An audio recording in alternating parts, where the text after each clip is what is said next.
Red Sparrow is a compelling and often brutal spy thriller released in 2018 starring Jennifer Lawrence as Dominika Egorova, a talented Russian ballerina whose career is tragically cut short. Directed by Francis Lawrence, known for his work on the Hunger Games series, the film delves into the dark and morally ambiguous world of espionage, particularly focusing on the fictional Sparrow program of the Russian intelligence service. The narrative thrusts viewers into Dominika's life, showing her initial aspirations as a dancer and the devastating injury that forces her into an unthinkable new path. Faced with a desperate situation, the need to secure medical care for her ailing mother and retain their government-provided apartment, Dominika is coerced by her uncle Ivan Egorov, a high-ranking SBR official, into enrolling in a clandestine state-run whore school. Here the film unflinchingly portrays the harsh realities of Sparrow training, where recruits are taught to weaponize their bodies and minds using seduction and psychological manipulation to extract information and compromise targets. As Dominika navigates this treacherous new existence, her path intertwines with that of Nate Nash, a tenacious CIA operative. Nash is obsessed with uncovering the identity of a Russian mole codenamed Marble and believes Dominika holds the key. The film then transforms into a tense game of cat and mouse, a psychological battle where trust is a luxury and betrayal is a constant threat. Dominika is caught between the manipulative demands of her uncle and the persuasive overtures of Nate, all while trying to protect her vulnerable mother and navigate the dangerous currents of international espionage. Red Sparrow is not just a spy film, it's a character study of survival and adaptation in the face of immense pressure, exploring themes of exploitation, agency, and the lengths one will go to protect what little they have left. Dominika Egorova, a prima ballerina for the Bolshoi Ballet, lives with her ailing mother Nina. An accident on stage orchestrated by her rival Sonia and Sonia's lover Konstantin leaves Dominika with a severely broken leg, ending her dance career. Her uncle Ivan Vladimirovich Egorov, deputy director of the SVR, Russian Foreign Intelligence Service, offers Dominika a choice: become a Sparrow, a highly trained seductress and intelligence operative, or lose her apartment and her mother's medical care. Dominika reluctantly agrees and is sent to state school for a brutal training facility run by the ruthless matron. Here she is stripped of her identity and forced to undergo physically and psychologically torturous training. The Sparrows are taught to use their bodies and minds as weapons to identify a target's weakness and to exploit it through seduction to extract information. Dominika initially struggles with the moral implications of her training, particularly when ordered to seduce and kill a high-ranking Russian official, Dmitry Ustinov, who had connections to her uncle. She successfully carries out the assassination but is horrified by the act. Meanwhile, in Washington, D.C., CIA operative Nate Nash is chastised for an incident in Gorky Park, Moscow, where he was attempting to recruit a Russian mole named Marble. The encounter, which involved a misunderstanding with local police, resulted in Marble escaping and going silent. Nate is suspended from foreign assignment but believes the Russians are still actively searching for Marble and that his continued presence in the field will draw the mole out. He convinces his superiors to send him to Budapest, hoping Dominika, who was present at the Gorky Park incident, will lead him to Marble. In Budapest, Dominika is given the alias Katerina Zubkova and tasked with getting close to Nate Nash to uncover the identity of Marble. She learns about his habits, including his daily swims and his preference for pornography. Another Sparrow, Marta, who is cynical and hardened by the program, warns Dominika about the inherent dangers of their profession and the exploitation they face. Dominika begins to subtly engage with Nate. She accidentally encounters him at the pool and later at a public event. Nate, recognizing her from Gorky Park, is wary but also intrigued. He knows she's a Russian operative, possibly a Sparrow, but he also believes she could be a valuable asset to the CIA. He deliberately leaves his ID at the pool to give her an opportunity to acquire information about him, which she takes. Their interactions are a careful dance of manipulation and suspicion. Dominika feigns innocence and vulnerability, sharing a fabricated story about her past and her reasons for working for the Russian government, emphasizing her mother's illness. Nate in turn presents himself as a disillusioned American diplomat, weary of his job but without other options. He invites her to dinner and she accepts, a critical step in their escalating game of cat and mouse. Dominika's station chief Volantov becomes increasingly suspicious of her slow progress with Nate and reports her to Moscow, making her an enemy within her own organization.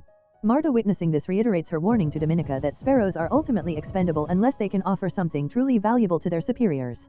The dynamic shifts as Dominika and Nate continue their covert dance, each attempting to exploit the other for their own purposes, while the danger from both their respective agencies looms large. Dominika, seeking more time to manipulate Nate, confronts Volantov, her crude superior, in his office. She threatens to expose a compromising video of him engaging in sexual acts, demanding a favorable report on her progress with Nate. The next day, after a mysterious phone call code named Vienna, Dominika goes to Nate's apartment. She tells him about Volantov's harassment, further solidifying her fabricated image as a victim. She reveals that she knows about the Gorky Park incident and Nate's attempt to protect his asset. Nate in turn urges her to reconsider her allegiances, hinting at the true nature of the Russian intelligence service and its control over its operatives. Dominika, however, leaves without fully committing. Shortly after, Dominika's uncle Ivan visits her. He probes her about Nate's progress and reveals he knows about her eye injury, hinting at the interconnectedness of their world. He then introduces her to a new mission, recruiting a mole within the American government, codenamed Swan. This mole is Stephanie Boucher, a senator's chief of staff who Marta and Dominika have seemingly identified as compromised. Ivan provides Dominika with money for the operation, but Dominika, realizing his true intentions, asks for a substantial sum. Later, Dominika visits Marta ostensibly to discuss the swan operation. Instead, Dominika finds Marta brutally murdered, a clear message from Ivan about the consequences of betrayal and a demonstration of his ruthlessness. Distraught, Dominika flees to Nate, recounting the horror of Marta's death and finally confessing her forced recruitment as a Sparrow, the details of Ustinov's murder and her uncle's control over her. She tells him that Ivan believes Nate is running a mole and that the Russians will stop at nothing to uncover the mole's identity. Nate, now convinced of her sincerity and seeing an opportunity, convinces Dominika to become a double agent for the CIA. He instructs her to return to her routine, report false progress to the Russians and await his signal. Dominika undergoes a polygraph test with the CIA, convincing them of her willingness to cooperate. She reveals the existence of Stephanie Boucher as a potential Russian asset and the upcoming meeting in London. The CIA is hesitant to provide the requested funds upfront but agrees to monitor the London exchange. In London, Dominika meets Stephanie Boucher and Volantov. The meeting is tense, with Stephanie demanding money for the sensitive information, discs containing satellite defense system plans. Dominika, under the watchful eye of the CIA, and Volantov navigates the exchange. Nate, observing from a distance, creates a diversion by faking a heart attack to give Dominika more time. The CIA successfully acquires the discs, but in the ensuing chaos, Stephanie is killed by a truck, a tragic accident likely caused by the heightened tension and overlapping operations. Volantov, unaware of Dominika's double-crossing, takes the discs and prepares to fly to Moscow with Dominika for a commendation. Dominika, realizing the grave danger she is in, subtly alerts Nate. At the airport just before boarding, Dominika reveals to Volantov that Ivan is the true mole, hoping this information will protect her. Volantov, shocked, is then apprehended by the CIA. Dominika is brought back to Moscow and subjected to brutal torture, accused of betraying Boucher and working for the Americans. Despite the intense pain, she steadfastly denies the accusations, maintaining her cover. During the torture, she tells her interrogators that if they have her real name and if they torture her, they will trust her more. She convinces them to send her back to Nate to complete her mission and find the mole. Upon her return, Ivan confronts Dominika. He expresses concern and asks about her interrogation. He reveals his understanding of her anger but reasserts his control, telling her that the torture was necessary for her to gain the Americans' trust. He tasks her again with discovering the mole's identity. Back with Nate, Dominika reveals the extreme lengths she went to, including enduring torture, to maintain her cover. She further solidifies their bond by pretending to extract information about the mole's identity from Nate during a staged torture scene, which convinces the lurking Russian operative Maturin, who is shadowing them. Dominika then kills Maturin, further demonstrating her commitment to Nate and the CIA. In a dramatic confession, Ivan reveals to Dominika that he is the mole marble.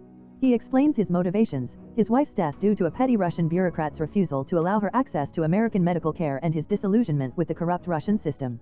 He offers Dominika a choice: expose him to the SVR and become a hero, or take his place as the mole within the Russian government, continuing his work for the Americans.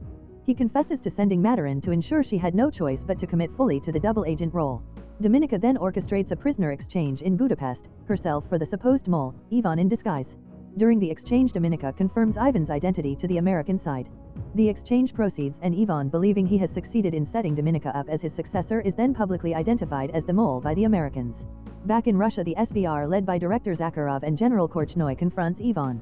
They reveal that the satellite defense system discs he presented as his great victory were fakes provided by the Americans through Dominika.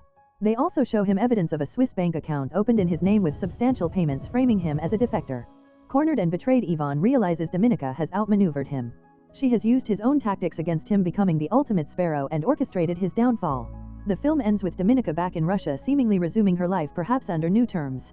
She attends a ballet performance suggesting a return to a part of her former life.